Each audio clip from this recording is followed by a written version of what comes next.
is Tuesday, September 24th, 2024. This is podcast number 188. We love you guys so much for joining us. We appreciate it, and we hope you enjoy. Hello, everybody, and welcome to the Hidden Elks Overdose Football Fix podcast. I am one of your lovely hostess, the Garlic Johnson. We are joined, as always, by our other lovely hostess, the Joshua Mitchell. Josh, say hi to the folks out there. Hi, folks. We appreciate people who chat along with us in our Discord. We got a brand new channel where we're talking about our NFL player stock exchange. So come chat with us in there if you want to play the game. I don't know that's going to go well, but you know what? It just might. Shout out to Jalen in the audience. I'm sure he'll be gone in a second, but you beautiful bastard. Hope you're doing well. Al, nice to see you. We appreciate at Levi Oki Illustration for all the beautiful art he has provided us. And Josh, we appreciate you. How you doing today, buddy? Oh, you know, I'm doing. Just How are doing? you? Are? That's not satisfactory, Josh. I need more. Give me, spill the tea, buddy. What are we doing here? Just doing? Yep, just doing. I mean, I guess, you know, similar to last week, a lot of highs, a lot of lows. Packers won again, obviously. I mean, we tried out our backup, who's also, you know, third best quarterback in the NFC North. I know Jalen's here to hear it. Sorry about the fifth best, but that's just what you got. And then, then fantasy happened, and that wasn't as fun. Got home from Nebraska on Sunday. That was an interesting drive. Not necessarily the whole drive, but felt like most of it. Asher, you know, toddler, 2.5, back seat. My tummy hurts. And, you know, with kids, it could be a couple different things. It could be, you know, my tummy hurts because A, you know, he heard somebody say it and he wants to repeat it. B, tummy hurts and the downstairs is about to become flooded. C, the upstairs is about to become a geyser. Or D, none of the above. Thankfully, it was none of the above, as far as I know. But it was still a white knuckle drive, just waiting for that or the sound to come from that back seat. So got a little bit of a workout just gripping a steering wheel.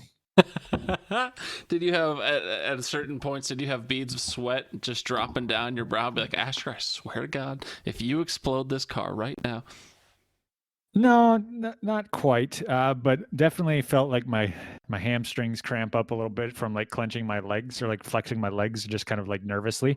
And it wasn't like he was constantly saying it, but you know, whatever. Last night we had a hold on, doubleheader. Josh. We got to play the sounder just because you're talking about it. Got sick to my tummy, puked, pooped, jerked off, and now I'm here with you, bros. Was that the summary of what Asher did? Not quite.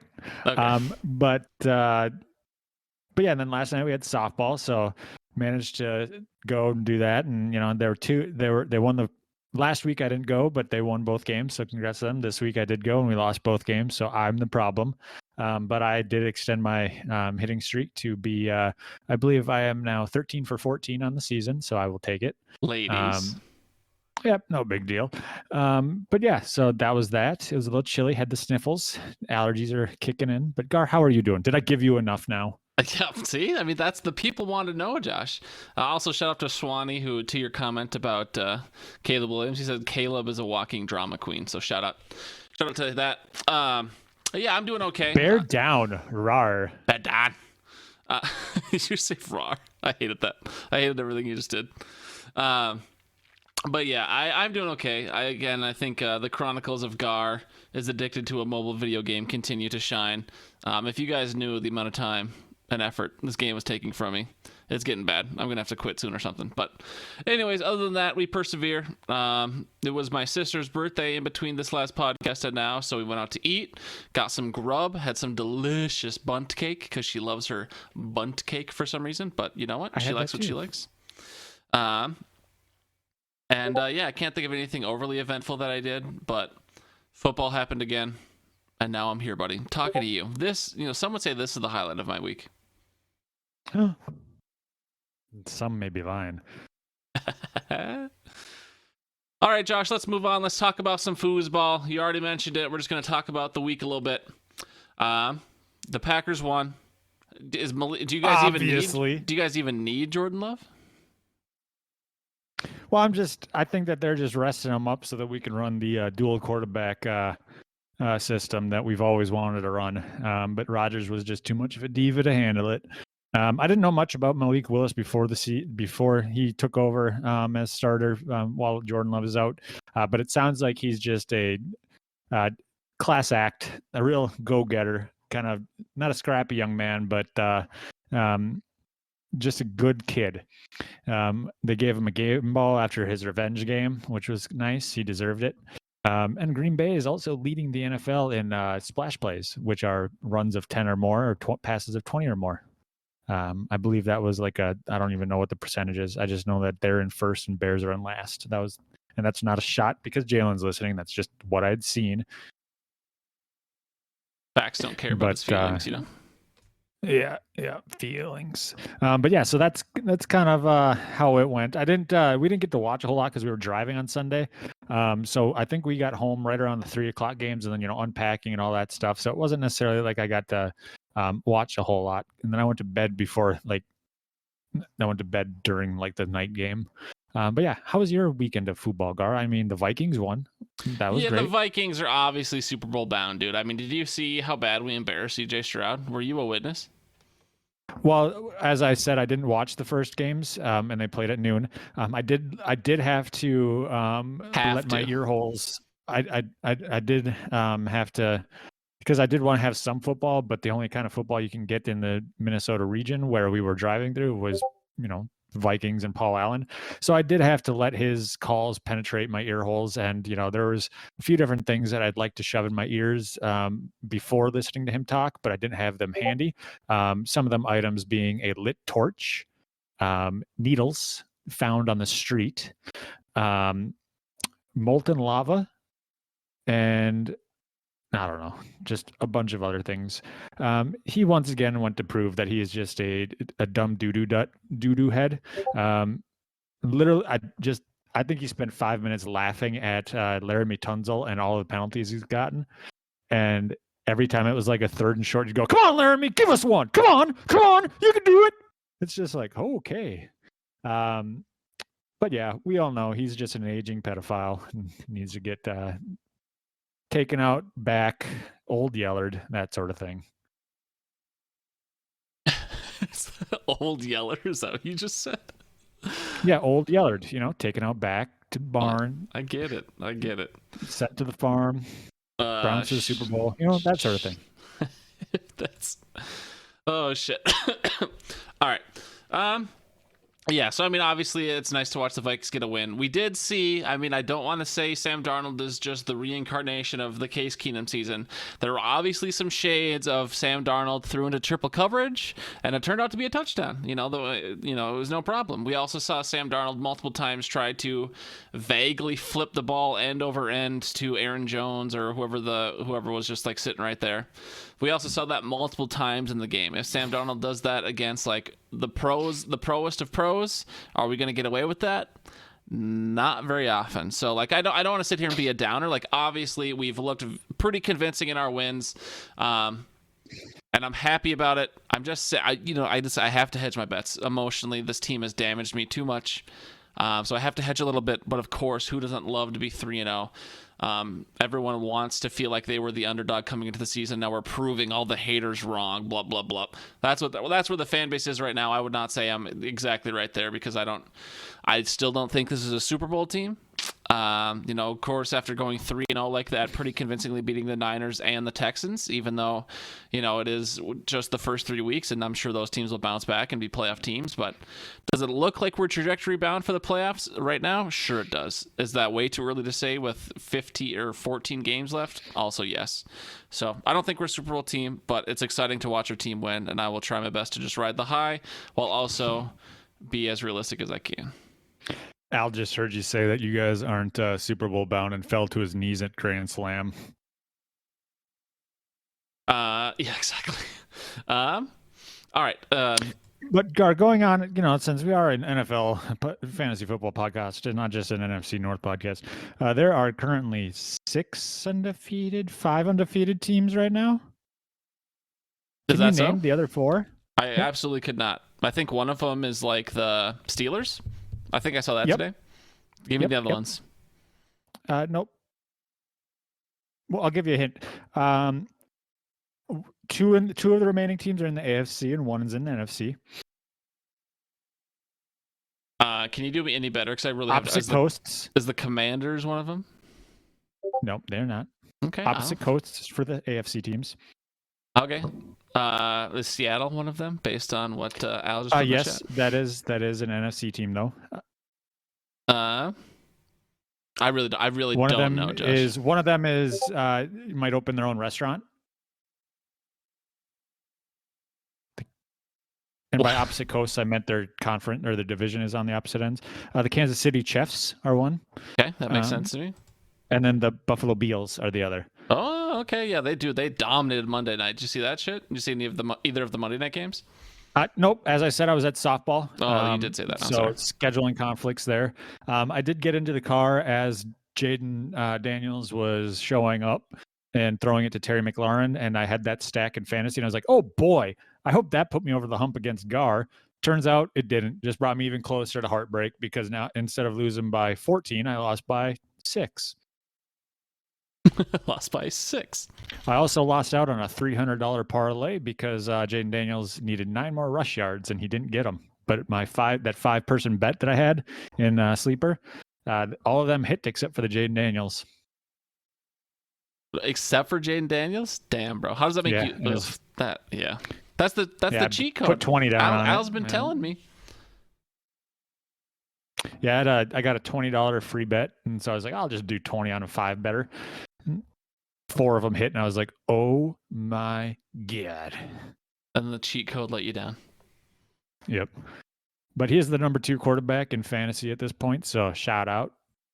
He's doing really good. I obviously I picked him as my dud option or whatever in the studs and duds, and right now that's looking like a terrible pick. Still a lot of season left, but sometimes we get it wrong. Yeah.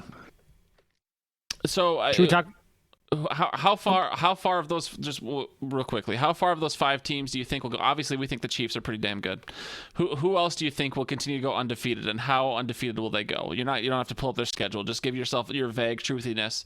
Who's the second team to last the longest? Let's say we assume the Chiefs could go the furthest. Do you think it'll be Seattle, Minnesota, Buffalo, or I already forgot the last team, but Pittsburgh? I don't know if I said that or not. Yep, Pittsburgh. I mean, Pittsburgh's defense has shown to be pretty solid, and I think that they are playing Indy next. So I think Pittsburgh's going to continue it. Buffalo, I think, is going to continue. Kansas City. Minnesota's losing next week. Get in the border battle. Get ready, son.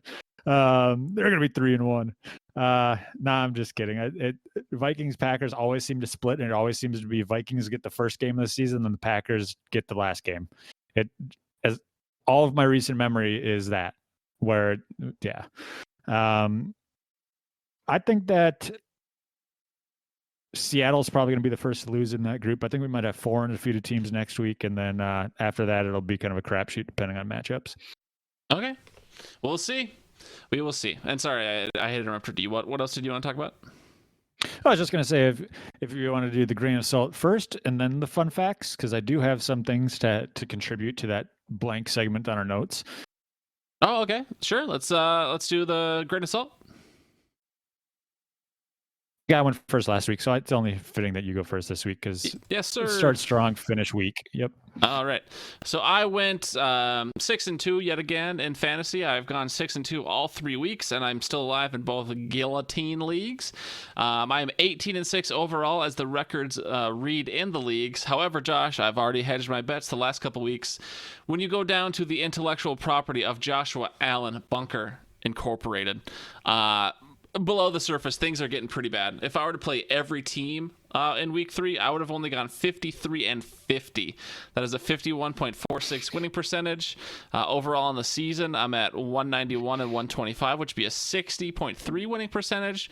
So that 75 up top looks nice and rosy, but I am getting lucky in some of my leagues here. So I will, we're going to see a lot more red in that top column as the season goes. Law of averages says I cannot keep getting that lucky, but I will get every win I can and ride the high as long as I can. I am 3-0 in I guess one of them is the median, but I'm 3-0 or 6-0 in 3 leagues. So that feels pretty good. And being still having both guillotine leagues, it's only week 3, but it feels good to not die. Yeah, I heard that. Well, whatever voodoo magic you've got going on seems to be working in your favor and not mine, because you've had the same 3 results the first 3 weeks. And I've had the same results the first 3 weeks. I went 3-4 yet again. But I did get my first win in the redraft league, so things are looking up. Did get my first win in the Champs Branch League, so things are looking up. And then I got back to reality and realized that my team stinks. But according to the intellectual property of Joshua Allen Bunker Incorporated, this week I went 35-18. So I did have this is my best week overall of my 3 and 4s with a 66% win chance. My overall is 9-12 which is 42.86%. But then if you were to do against everybody, I am 68-58, which is 54%. So I am just getting unlucky in my matchups. Once again, for those of you that didn't know, I beat Al in Deflate These Balls after he told me to bend the knee. And actually, after doing some scientific study, I did realize that bending the knee is actually efficient when kicking ass. And so, yeah, suck it, Al. No, I'm just kidding. He talks trash. He did get voted into my Champions League division, so enjoy your bye week when you play me yet again. So yeah, that's just how it goes. I think I said in the chat yesterday that including playoffs, the victory against Al is my 16th consecutive win in that league. And my team is just a bunch of scrappy go-getters. Nobody you'd want to trade for. A lot of guys you'd probably want to drop. Of the 9 bench spots, I had 6 that didn't even play because they were injured. Of those 6, 5 of them, I believe, have seen a starting lineup in the regular season for my team. So it was just kind of like win one for the Gipper, and that's kind of what they did. But yeah, we'll see how long that lasts. We just won't talk about the Victoria's Secret League because I did drop the ball against the median and against Glick this week. And yeah, I know he's never going to listen to this, but if he ever does somehow find it, I don't want him to hear me say congrats. Al just clipped it. I was going to send it to him. Yep. Probably. But yeah, I do want to say that last week you gave your flowers to T, and T ended up having one of the most abysmal performances of the week, which is, once again, your voodoo magic for fantasy. So congrats on that. And now I believe you and Nikita are the only remaining undefeated teams. Fuck yeah, let's fucking go. Wow, back to back. No, shout out to Nikita, dude. She's doing well. I'm pretty sure I graded her the best team after the draft. So you did actually, and I had to agree with that. But yeah, last night I was talking to her after softball and stuff, and I just went, my team stink. I scored. I lost to Garlic by 6 points. She looks at me and goes, I beat whoever I played by a lot of points. Suck it, nerd. And I just kind of sat there. Do you feel emasculated at home? How does that make you feel? No, but I did want to go out into the shed with a blanket and lay down. But no, her team is doing pretty solid.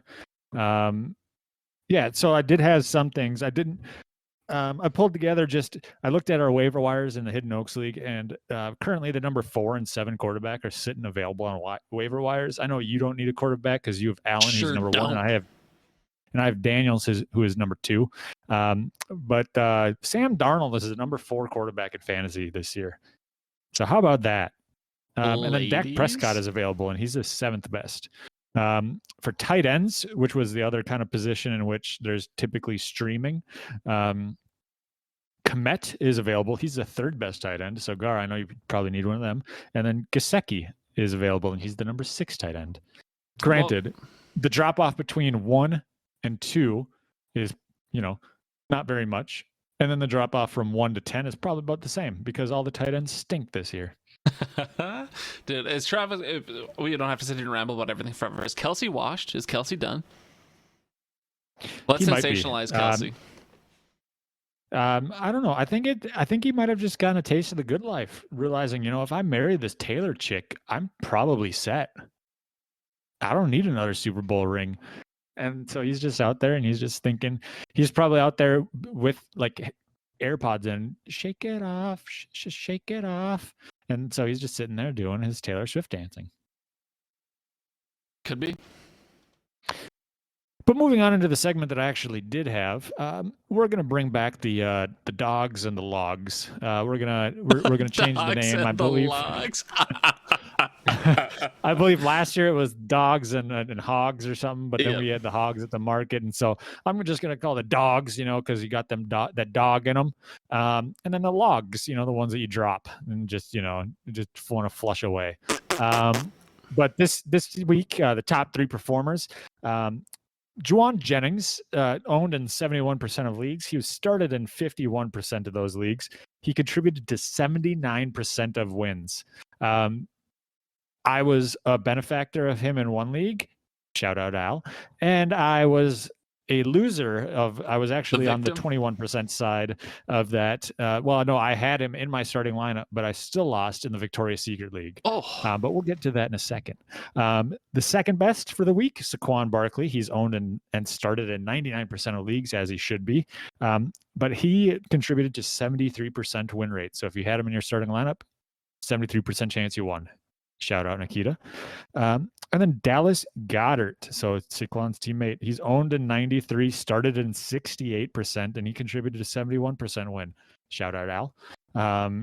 But and then the logs of the week based on their starting percent. So not necessarily how much I think the winning was all around 30% chance.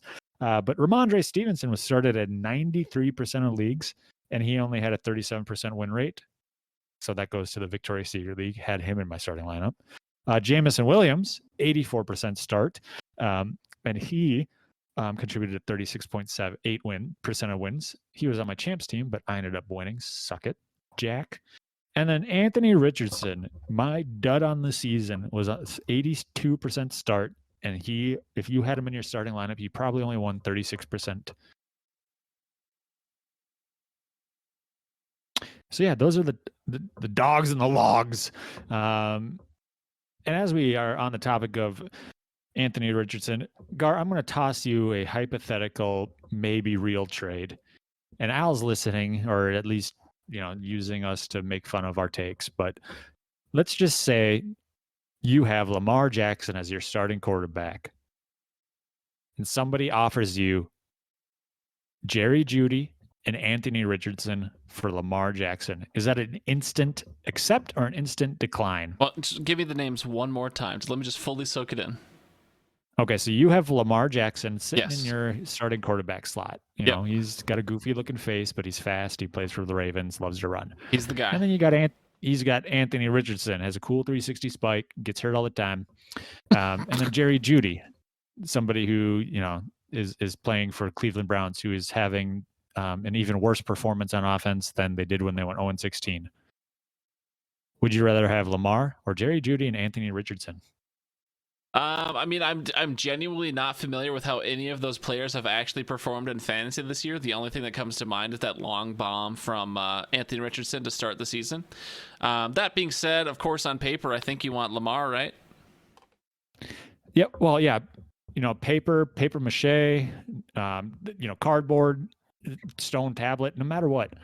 Because Anthony Richardson, I think, I think he had that 30-point game in week 1, and then he hasn't gotten over 10 the next 2 weeks.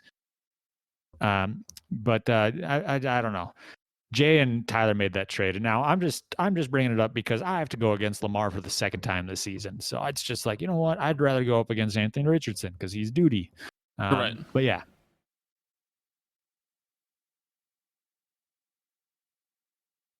Other than that, Gar, I have nothing else to add to that segment. Okay. And this is where we usually use the sounder of, that was fun. This is great. Let's all go inside and masticate. What the fuck are you talking about? Josh, are you well? Gar, I've gone 3-4 3 consecutive weeks at fantasy. I'm not well. Masticate is another word for eating. So yeah. There we go. We'll give you your sounders to realign you. We'll realign your chakra. Okay, what happened in the player exchange? How are stocks looking? Well, and see, that's the thing, Josh. The fans are probably going to be a little bit disappointed because so if you look, I mean, we're on the same spreadsheet right now.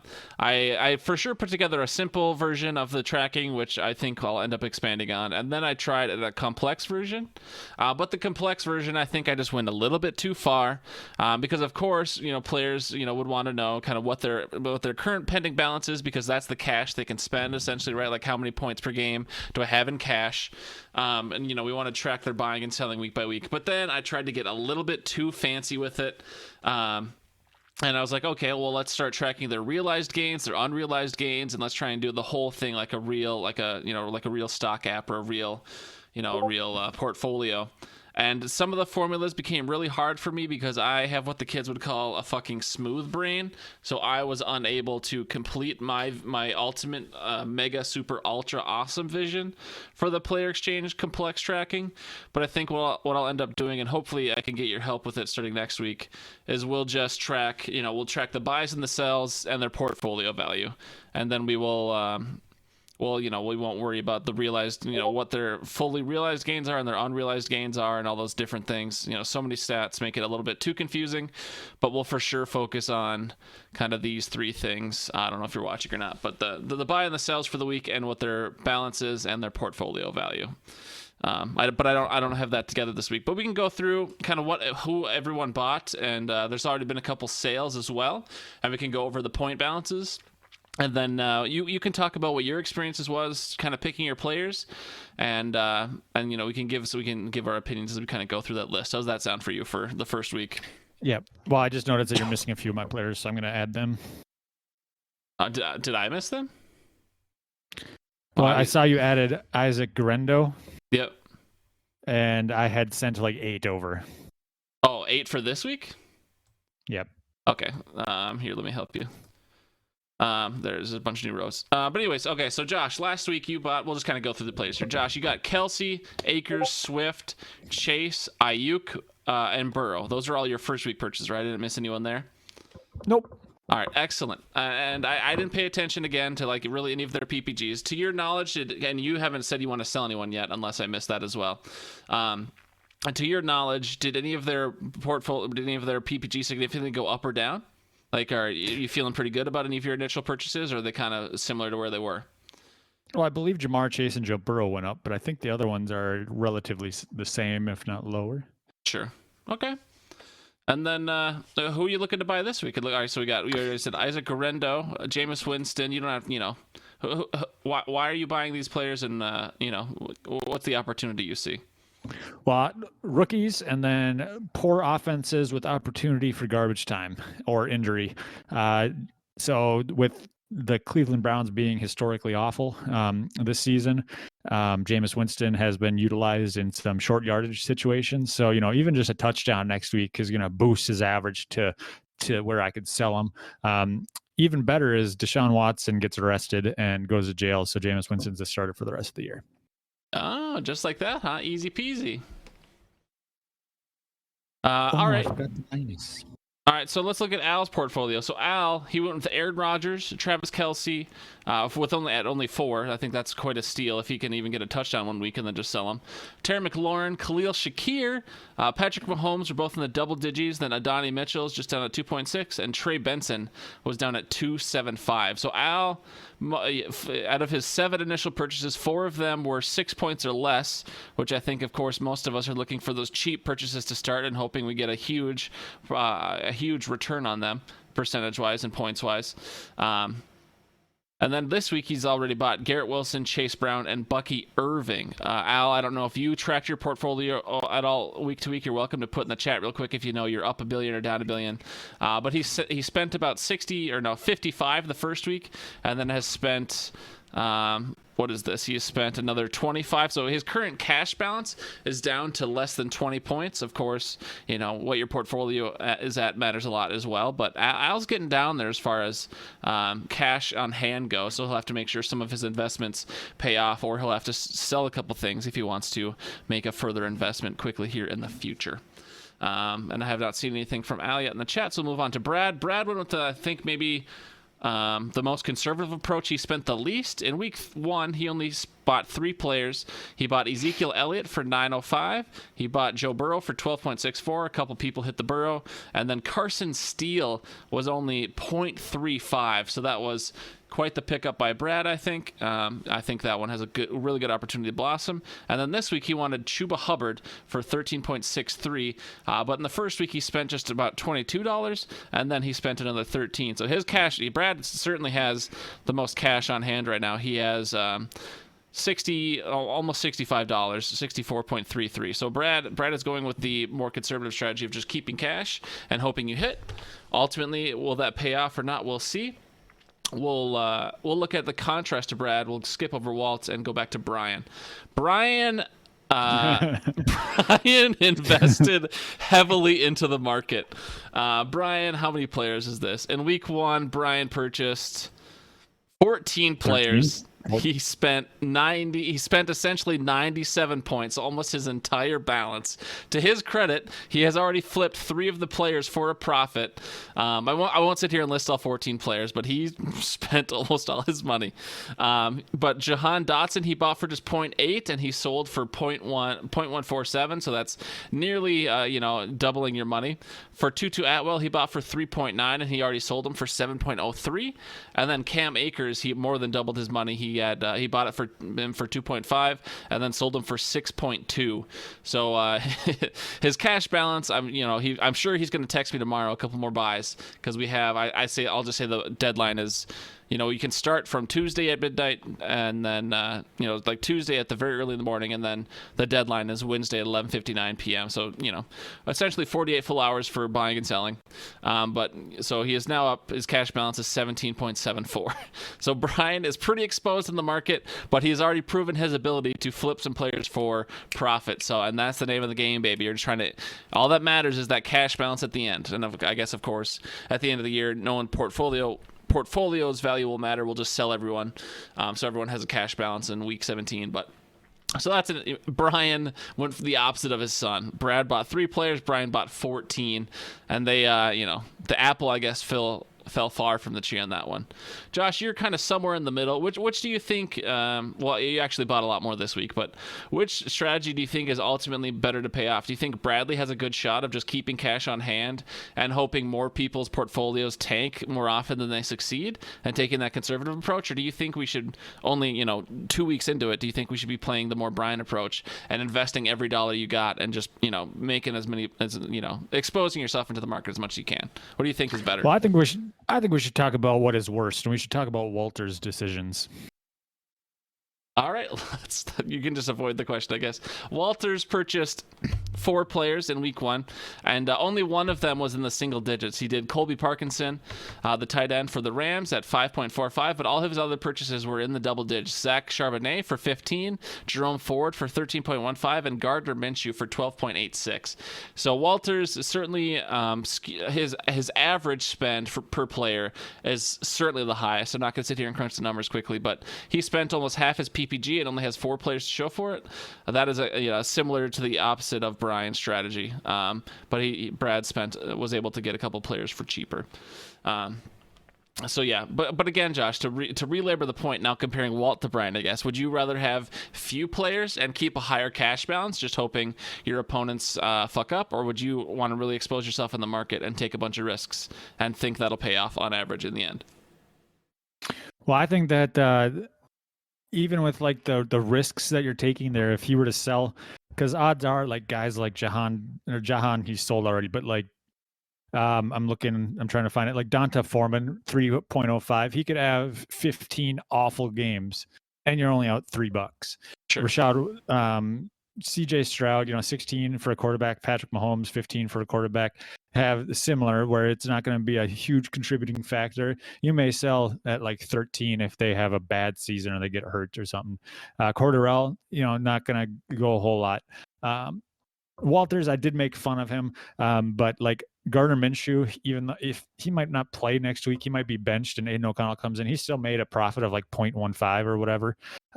Zach Charbonnet had a huge week this week, so he might get out with positives if he sells them. But if Ken Walker comes back and his average goes down drastically after another week, then who knows? But I think that I like Brian's idea of going with cheap players that have underperformed quite significantly so far.